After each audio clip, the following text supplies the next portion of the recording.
सूरज अस्त हो चुका था और पूरे गांव में सन्नाटा छा गया था। यह वह समय था जब चारों ओर रहस्यमयी धुंध छा जाती और गांव के लोग अपने अपने घरों के अंदर कैद हो जाते। किसी अग्घाई नभाई ने उन्हें जकड़ रखा था और यह भय था छाया का। गांव की पुरानी कहानियों में कहा जाता था कि हर रात जब अंधेरा गहराता तो जंगल से एक छाया बाहर निकलती। वह छाया किसी की भी हो सकती थी, आपके पड़ोसी की, आपके दोस्त की या शायद आपकी खुद की।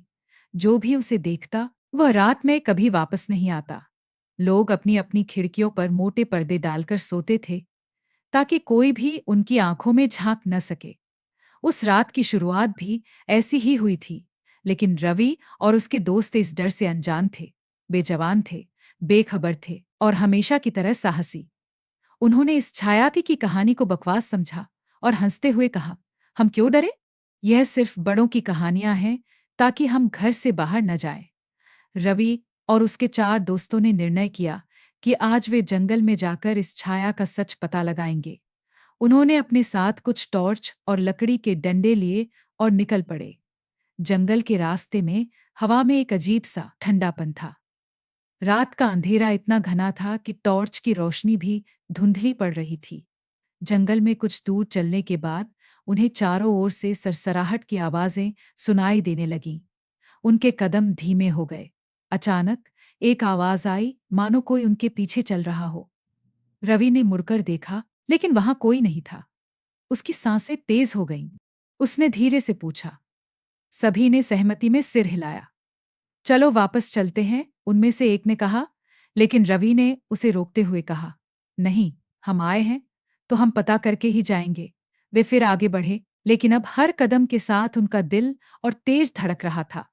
कुछ और आगे बढ़ने पर उन्हें एक पुराना टूटा हुआ मंदिर दिखाई दिया। मंदिर के चारों ओर घने पेड़ों ने उसे लगभग छिपा लिया था। टॉर्च की हल्की रोशनी में मंदिर की दीवारों पर अजीब आकृतियां दिखाई दे रही थीं। शायद यही वह जगह है, रवि ने कहा। उन्होंने मंदिर के अंदर कदम रखा। अंदर घना अंधेरा था और एक रहस्यमयी दुर्गंध फैली हुई थी। तभी एक तेज हवा का झोंका आया और मंदिर का दरवाजा अपने आप बंद हो गया। सभी घबरा गए। यह क्या था? एक ने पूछा। उसकी आवाज में डर साफ झलक रहा था। रवि ने दरवाजे को धक्का दिया, लेकिन वह हिल भी नहीं रहा था। तभी मंदिर के अंदर की दीवारों पर हल्की रोशनी दिखाई देने लगी। यह रोशनी किसी टॉर्च की नहीं थी, बल्कि खुद दीवारें चमकने लगी थीं। दीवारों पर उभरी आकृतियां अब स्पष्ट हो चुकी थीं। वे अजीब चेहरे थे, बिना आंखों, बिना मुंह के चेहरे, जो घूर रहे थे। अचानक एक चिल्लाहट गूंज उठी। रवि और उसके दोस्तों ने मुड़कर देखा, पर वहां कोई नहीं था। लेकिन उस चिल्लाहट की आवाज उनके कानों में गूंजती रही। वे भय से जकड़ गए थे। उनके शरीर कांप रहे थे और दिल तेजी से धड़क रहे थे। फिर एक एक करके उनके बीच के लोगों का गायब होना शुरू हुआ। पहले मोहित गायब हुआ, फिर अनुज।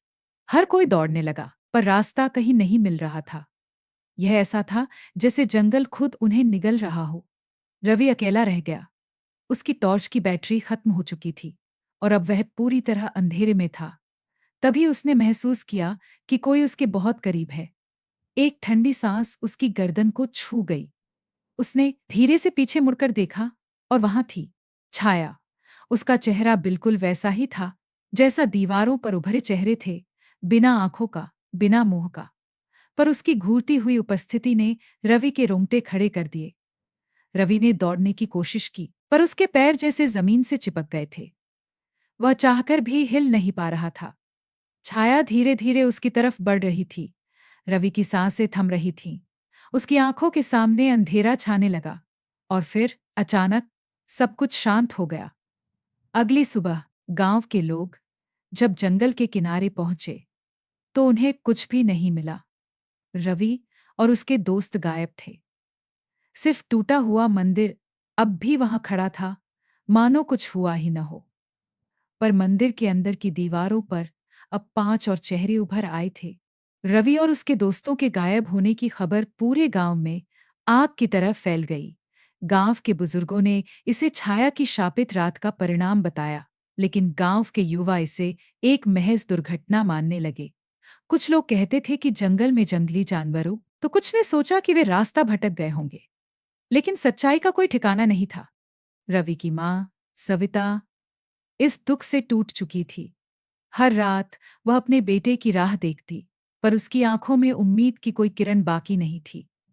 रवि के पिता, शंकर, एक कड़क और सख्त मिजाज आदमी थे, लेकिन इस घटना ने उनकी आत्मा को भी झकझोर कर रख दिया था। उन्होंने कसम खाई थी कि चाहे कुछ भी खींच हो जाए, वह अपने बेटे को ढूंढकर ही रहेंगे। गांव के लोग डर के मारे जंगल के पास तक जाने की हिम्मत नहीं जुटा पा रहे थे, लेकिन शंकर ने अपने कुछ करीबी दोस्तों को इकट्ठा किया और अगले ही दिन जंगल में प्रवेश करने का निर्णय लिया। सविता को यह ख्याल ही पागल कर रहा था, लेकिन शंकर ने उसकी एक न सुनी। अगर मैं उसे नहीं ढूंढा, तो कौन ढूंढेगा? यह कहकर शंकर ने अपने कदम जंगल की ओर बढ़ाए। अगली सुबह शंकर और उसके 4 दोस्त जंगल के किनारे पर पहुंचे। हाथों में जलती हुई मशालें लिए उन्होंने जंगल के अंदर कदम रखा। जैसे ही उन्होंने जंगल में प्रवेश किया, एक अजीब सा दबाव महसूस हुआ, जैसे पेड़, पत्ते और हवा खुद उन्हें रोकने की कोशिश कर रहे हों। हर कदम के साथ जंगल का घना अंधकार बढ़ता जा रहा था। कुछ दूरी पर वही पुराना टूटा हुआ मंदिर दिखाई दिया, जहां से रवि और उसके दोस्तों की आखिरी बार आहट मिली थी। मंदिर की चारों ओर की हवा भारी और ठंडी थी, जैसे वहां किसी अदृश्य शक्ति का प्रभाव हो।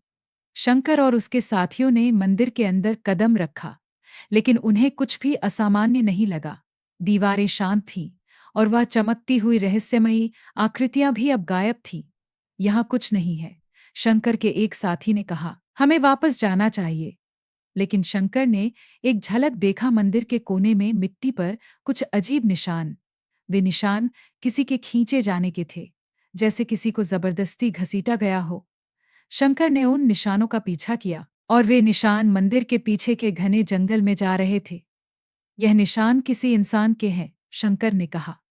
हो सकता है यह रवि हो। उन्होंने उन निशानों का पीछा करना शुरू किया, लेकिन जैसे जैसे वे गहरे जंगल में जाते गए, निशान भी धुंधले होते गए। अचानक हवा में एक अजीब सी गंध फैलने लगी, जैसे सड़े हुए मांस की। और तभी एक भीषण चीख हवा में गूंज उठी। वह चीख इतनी भयानक थी कि सभी के रोंगटे खड़े हो गए।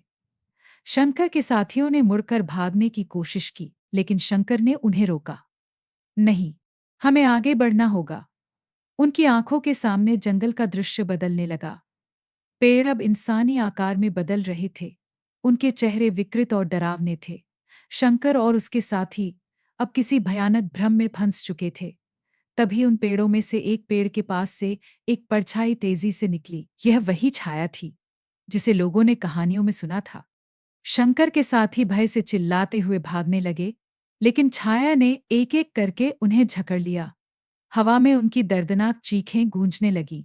शंकर अब अकेला रह गया था, लेकिन वह अपनी जगह से हिला नहीं।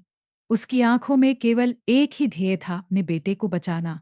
छाया, उसने जोर से चिल्लाया, अगर तूने मेरे बेटे को कुछ किया है, तो मैं तुझे कभी चैन से जीने नहीं दूंगा। अचानक हवा थम गई।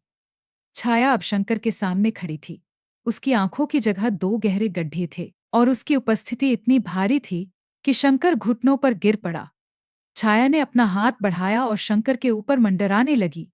शंकर ने अपने दिल को मजबूत किया और धीरे-धीरे अपनी आंखें बंद कर ली। तभी उसकी आंखों के सामने रवि का चेहरा चमकने लगा।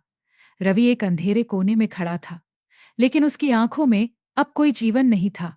वह बस खड़ा था, जैसे किसी ने उसकी आत्मा को कैद कर लिया हो। शंकर ने उसे पुकारा, रवि। रवि की आंखों में कोई प्रतिक्रिया नहीं थी। वह जैसे एक कठपुतली की तरह खड़ा था, बिना किसी भाव के। शंकर ने अपनी पूरी ताकत जुटाई और छाया की तरफ लपका। उसने छाया को पकड़ने की कोशिश की, लेकिन उसका हाथ खाली हवा में से गुजर गया। छाया अब शंकर के चारों ओर घूमने लगी, मानो उसका मजाक उड़ा रही हो। तभी शंकर ने मंदिर की दीवार पर लटके हुए एक पुराने तलवार को देखा। उसने तलवार को उठा लिया और पूरी ताकत से छाया की ओर वार किया। तलवार छाया के अंदर घुस गई और एक भीषण चीख गूंज उठी। छाया ने दर्द से कराहते हुए पीछे हटना शुरू किया और जंगल की सारी विकृत आकृतियां भी धीरे धीरे गायब होने लगीं। शंकर के चारों ओर सब कुछ धीरे धीरे सामान्य हो रहा था। पेड़ वापस अपने असली रूप में आ गए। हवा फिर से चलने लगी और शंकर अब रवि के पास खड़ा था। रवि धीरे धीरे होश में आ रहा था। उसकी आंखों में फिर से जीवन झलकने लगा। पिता, रवि ने कमजोर आवाज में कहा। शंकर ने उसे कसकर गले लगा लिया। तू ठीक है, बेटा? दोनों ने जंगल से बाहर निकलने की कोशिश की, लेकिन जैसे ही उन्होंने मंदिर के बाहर कदम रखा, एक और भयानक आवाज उनके पीछे से आई। उन्होंने मुड़कर देखा और वहां वह छाया फिर से खड़ी थी, इस बार और भी विकृत और भी डरावनी। शंकर समझ गया था कि यह सिर्फ एक शुरुआत थी। यह छाया कभी खत्म नहीं होगी। शंकर और रवि जैसे ही उस विकृत छाया को देखते हैं, उनके दिलों की धड़कनें तेज हो जाती हैं। शंकर समझ चुका था कि तलवार का वार छाया को केवल कुछ समय के लिए कमजोर कर सका था, लेकिन उसका अंत अभी नहीं हुआ था। वह अब और भी ताकतवर होकर लौट आई थी। उसकी काली, विकृत आकृति हवा में तैर रही थी और उसकी आंखों में गहराई का कोई अंत नहीं था। उसके चारों ओर का अंधेरा अब घना हो चुका था, मानो वह खुद जंगल का एक हिस्सा बन गई हो। रवि, जो अब तक होश में आ चुका था, अपने पिता के कंधे से सटकर खड़ा था। उसका चेहरा पीला और भयभीत था। पिता, यह हमें नहीं छोड़ेगी। हमें यहां से भागना होगा। रवि की आवाज में डर और घबराहट साफ झलक रही थी। शंकर ने अपने बेटे की ओर देखा। भागने का अब कोई मतलब नहीं है, बेटा। यह छाया हमें कभी नहीं छोड़ेगी। इसका अंत यही करना होगा। शंकर की यह बात सुनकर रवि की आंखों में एक नई चमक आई। वह अपने पिता की ताकत और साहस से प्रभावित हुआ, लेकिन वह जानता था कि इस समय उन दोनों की जान खतरे में थी। छाया अब धीरे धीरे उनकी ओर बढ़ रही थी। उसका विकृत चेहरा और भी डरावना हो चुका था और उसकी हरकतें इतनी अस्वाभाविक थीं कि वह इंसानी सीमा से परे लग रही थी। तभी शंकर को एक बात याद आई। गांव के बुजुर्गों ने एक बार कहा था कि इस छाया का जन्म एक प्राचीन अभिशाप से हुआ था। यह अभिशाप गांव के एक पुराने संत द्वारा दिया गया था, जिन्होंने इस जंगल में ध्यान लगाया था। संत ने जंगल की पवित्रता को भंग करने वाले लोगों को शाप दिया था और तब से यह छाया उस अभिशाप का रूप लेकर जीवित हो गई थी। यह कोई सामान्य भूत या प्रेत नहीं थी, बल्कि एक प्राचीन आत्मा थी, जिसे सिर्फ शुद्ध हृदय और पवित्र आत्मा ही समाप्त कर सकते थे। शंकर को समझ में आया कि तलवार या किसी अन्य हथियार से छाया को मारना संभव नहीं था। उसे किसी दूसरी ही शक्ति की जरूरत थी। उसने रवि की ओर देखा और कहा, हमें उस पुराने संत के मंदिर की शक्ति को पुनः जागृत करना होगा। शायद वही हमारी मदद कर सके। रवि ने हामी भरी, लेकिन वे दोनों नहीं जानते थे कि वह शक्ति किस रूप में आएगी। तभी शंकर को एक हल्की सी चमक मंदिर की दीवारों पर दिखाई दी। यह वही पुरानी दीवारें थीं, जिन पर रहस्यमयी आकृतियां उभरती थीं। लेकिन इस बार दीवारों पर उभरी आकृतियां पहले से अलग थीं। यह चेहरे नहीं थे, बल्कि संस्कृत के श्लोकों की तरह दिखने वाले प्रतीक थे। शंकर ने अपने जीवन में इन प्रतीकों को कभी नहीं देखा था, लेकिन उन्हें देखकर वह यह समझ गया कि यह कोई मंत्र है, जो छाया को खत्म करने का एकमात्र उपाय हो सकता है। शंकर ने रवि को समझाते हुए कहा, ये वही श्लोक हो सकते हैं जिनसे छाया की शक्ति को नियंत्रित किया जा सकता है। हमें इन्हें दोहराना होगा। लेकिन समस्या यह थी कि न तो शंकर और न ही रवि को वह प्राचीन भाषा पढ़नी आती थी। जैसे ही छाया उनके करीब आती जा रही थी, शंकर ने अपनी आंखें बंद कर लीं और पूरे दिल से उन प्रतीकों को महसूस करने की कोशिश की। उसे यकीन था कि कहीं न कहीं उस शापित आत्मा को शांत करने का रास्ता इन मंत्रों में ही छुपा हुआ था। अचानक शंकर की आंखों के सामने एक दृश्य उभरने लगा, एक पुराने संत का चेहरा, जो ध्यान में लीन था। संत की आंखें बंद थीं, लेकिन उनके मुख से एक मधुर मंत्र प्रवाहित हो रहा था। वह मंत्र शंकर के कानों में गूंजने लगा और बिना जाने ही शंकर ने धीरे धीरे उसे दोहराना शुरू कर दिया। जनमा शिवाय। रवि ने भी अपने पिता की देखा देखी वही मंत्र दोहराना शुरू कर दिया। उनके चारों ओर की हवा अचानक भारी हो गई। छाया अब और भी विकृत हो गई थी, लेकिन मंत्र के प्रभाव से वह ठहरने लगी। उसकी गति धीमी हो रही थी और उसके विकृत चेहरे पर गुस्से का भाव साफ दिखाई दे रहा था। मंत्र का प्रभाव अब स्पष्ट हो रहा था। मंदिर की दीवारें रोशनी से जगमगा उठीं और छाया अब चिल्लाने लगी। उसकी चीख इतनी जोरदार थी कि वह पूरी जंगल में गूंजने लगी। पेड़ हिलने लगे और जमीन कांपने लगी। लेकिन शंकर और रवि ने मंत्र का उच्चारण नहीं रोका। अचानक छाया का आकार विकृत होते होते धीरे धीरे धुंध में बदलने लगा। उसकी ताकत कम हो रही थी और वह अब खुद को बनाए रखने में असमर्थ थी। उसके चारों ओर का अंधेरा भी धीरे धीरे खत्म हो रहा था। शंकर और रवि ने एक दूसरे की ओर देखा और दोनों ने एक साथ आखिरी बार मंत्र दोहराया, रणमा शिवाय। और तभी छाया एक जोरदार धमाके के साथ गायब हो गई। हवा में शांति छा गई और जंगल में सब कुछ सामान्य हो गया। मंदिर की दीवारें अब शांत थीं और रोशनी धीरे धीरे खत्म हो चुकी थी। शंकर और रवि ने राहत की सांस ली। उन्हें यकीन नहीं हो रहा था कि वे इस भयानक छाया से बच निकले थे। शंकर ने रवि को कसकर गले लगाया। तू ठीक है बेटा? रवि ने धीमे से सिर हिलाया। उसकी आंखों में अब डर नहीं, बल्कि राहत का भाव था। हाँ पिता, अब हम सुरक्षित हैं। दोनों धीरे धीरे जंगल से बाहर निकलने लगे। मंदिर अब एक साधारण खंडहर जैसा लग रहा था और वहां की हवा में अब वह रहस्यमयी ठंडक भी नहीं थी। जैसे ही वे गांव के पास पहुंचे, सविता दौड़ती हुई उनके पास आई और अपने बेटे को गले लगा लिया। गांव के लोग यह देखकर चौंक गए कि शंकर और रवि जीवित वापस लौट आए थे। किसी ने नहीं सोचा था कि वे उस भयानक छाया से बचकर लौटेंगे। लेकिन अब गांव में एक नई शांति फैल गई थी। उस दिन के बाद गांव के लोग फिर से उस जंगल के पास से गुजरने लगे। मंदिर अब सिर्फ एक पुराना खंडहर रह गया था और छाया की कहानी धीरे धीरे बीते समय की बात बन गई।